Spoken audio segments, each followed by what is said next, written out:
What's up, Kit Kats? I'm Kat, and welcome back to my channel. In Kingdom Hearts, Sora's crown necklace is one of, if not the most, iconic symbols in the Kingdom Hearts series. When you think of Kingdom Hearts, the crown is one of the first things you think of. And while it could just be a cool accessory, there is an incredibly interesting theory surrounding it. The necklace theory, also referred to as the meteor shower promise, is a theory by Tumblr and X user Blowing Off Steam, and revolves around Sora's necklace, who gave it to him, and a precious promise that was made the night that he received it. According to this theory, the crown necklace originally belonged to Riku. One night when the two were children, they were out on the beach watching a meteor shower. Sora was frightened, afraid that a meteor would come and hit the island.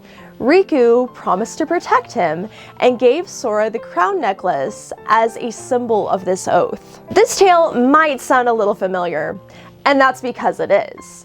In Chain of Memories, both Sora and Repliku have the same memory of a meteor shower, a promise to protect Naminé, and her giving them a lucky charm. I made a promise to Naminé.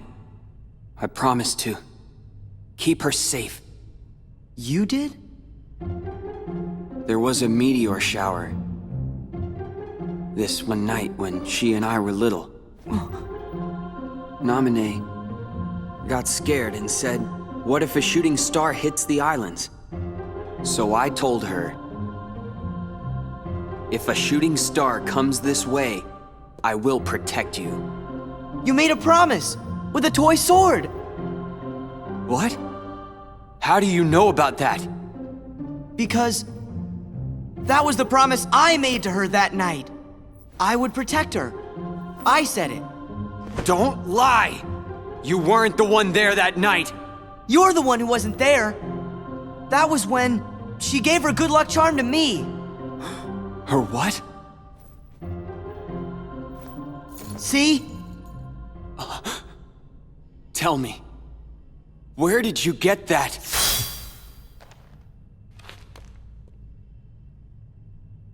Sora. Good try. Huh? That must be a fake. I've got the real one right here. Now, this could easily be brushed off as being an entirely fake memory, but while we do learn that Naminé has the power to create new memories, she says herself that she doesn't do this. I don't actually erase any memories. Just take apart the links and rearrange them. You still have all your memories. It is known that Naminé inserts herself in the place of Kairi in many of Sora's memories, but I don't think that is the case in this particular instance. In the Kingdom Hearts 1.5 remix, there is an added cutscene of Sora and Riku finding the secret place. In this cutscene, it's revealed that a girl, Kairi, arrived on the night of a meteor shower.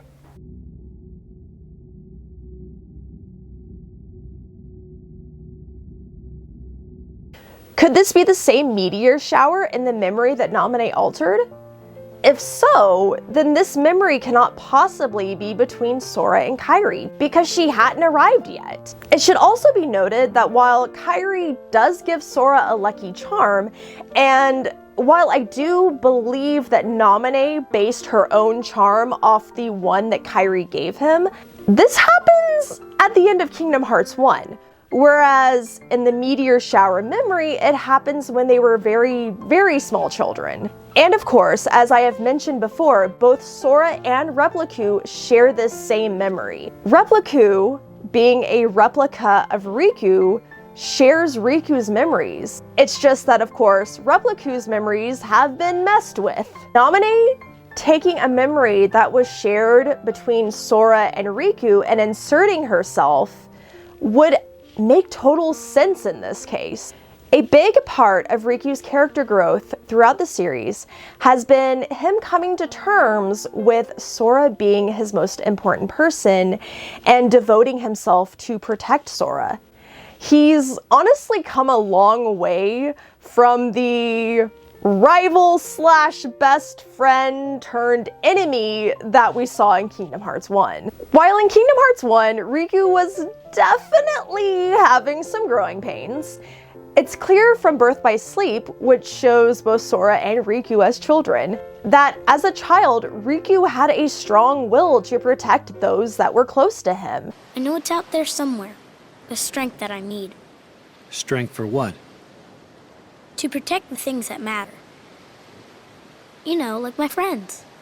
Terra, upon meeting Riku, senses his strong light and will to protect, and that is what makes him decide to pick Riku to inherit a keyblade. The Kingdom Key was actually originally meant to go to Riku, but of course with his descent into darkness, it went to Sora instead. But how Sora inherited his keyblade is actually really interesting, because when Sora reached out for Riku in the darkness when the island was being destroyed, Sora touched a bright light. That light was the light from Riku's heart, and that's how the keyblade was passed to him. So in a way, Riku unknowingly passed his own keyblade to Sora. Now, what does this all have to do with the necklace theory, you may wonder? Well, if you look at the Kingdom Key, you may notice that it has a very interesting design element.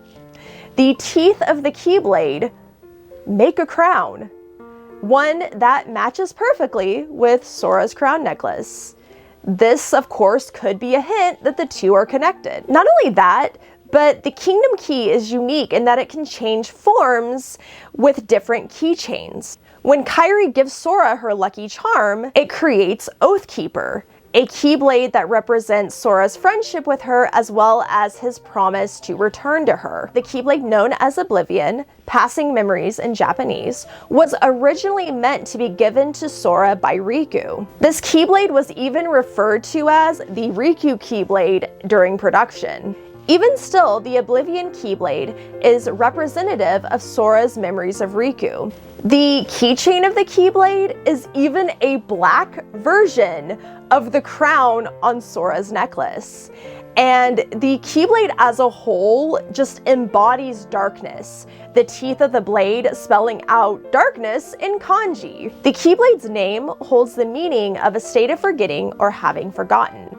It's associated with the memories that are passing away. Taking all of this information and tying it into the necklace theory, Oblivion represents Sora forgetting Riku's promise and Riku failing to keep this promise by falling into darkness and turning against Sora due to his complicated feelings. The blackened crown showing how this important oath has been buried deep in the darkness. Like Axel tells Sora in Chain of Memories, our most precious memories lie so deep within our hearts that they're out of reach. But I'm sure that you can find yours, Sora. This, of course, doesn't mean that these memories are gone forever. Sora may not remember a lot from his childhood. This shown in Kingdom Hearts 3 when Sora doesn't recall meeting Aqua as a child, but it's been said time and time again in Kingdom Hearts that while the mind may forget, the heart remembers. Before I present my final thoughts, I want to talk about something interesting that happens in the Chain of Memories novelization, the Riku story version, that could hint towards this theory and also nominate inserting herself in memories that happen between Sora and Riku, and not just her taking Kairi's place in Sora and Riku's memories. There's a scene in the novel where Repliku is watching Naminé draw a picture of Sora, Riku, and Kairi. "How come you're not in the picture, Naminé?" said the boy, peering at the page. "Because I can't see my own face." Oh. The boy thought that was kind of sad. Of course Naminé can't see herself when she's together with us laughing. That's just the way it is, but how about I draw you then? Huh? The boy picked up Naminé's crayons and started drawing, himself and Naminé smiling, a great big shining sun over their heads. "We were always laughing together, the two of us. We were happy." "How's this?" The boy showed her the sketchbook page where he'd drawn their laughing faces. It wasn't anywhere near as good as Naminé's drawing, but she smiled sweetly. "Thanks, Riku." Later on, when the real Riku defeats Repliku in Twilight Town, he goes to meet Naminé and finds a drawing on the wall of himself and Sora. Riku climbed some stairs from the hall to a second floor and entered a room deep at the end of a corridor. The room was white, resemblant of those marble halls. There was no one here either. Riku stared at a piece of paper that was stuck to the wall. Sora and Riku's smiling faces were drawn there on what looked like white paper torn from a sketchbook. Who drew this? Riku reached out and touched the picture, and that instant, light shot from it. Now, I understand that the novels at most are secondary canon, and this could easily just be a scene that was added to flesh out a novelized version.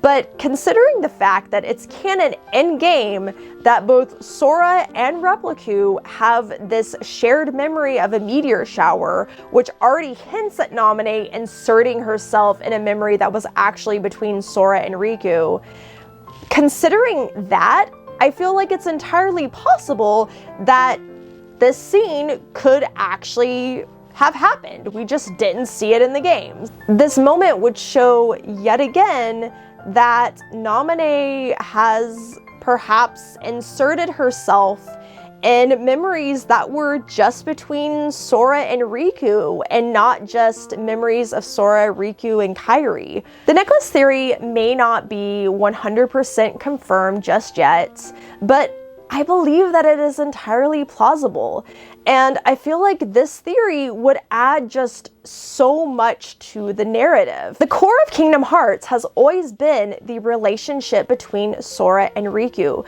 The story revolves around them and how they grow. Whether you are a So Riku shipper or not, you can't deny that Sora and Riku are the central characters, and their relationship is the heart of the series. If the necklace theory is true, it just honestly makes Riku's growth throughout the series and him realizing just how important Sora is to him and devoting himself to protect Sora, it just makes it all that much more powerful. For Sora, I think that a plot revolving around him remembering a precious promise made to him in childhood and where the crown comes from, as well as him also remembering Riku's sacrifice from Kingdom Hearts 3, would just honestly aid so much to his own character growth. Kingdom Hearts 4 honestly seems to be setting Sora up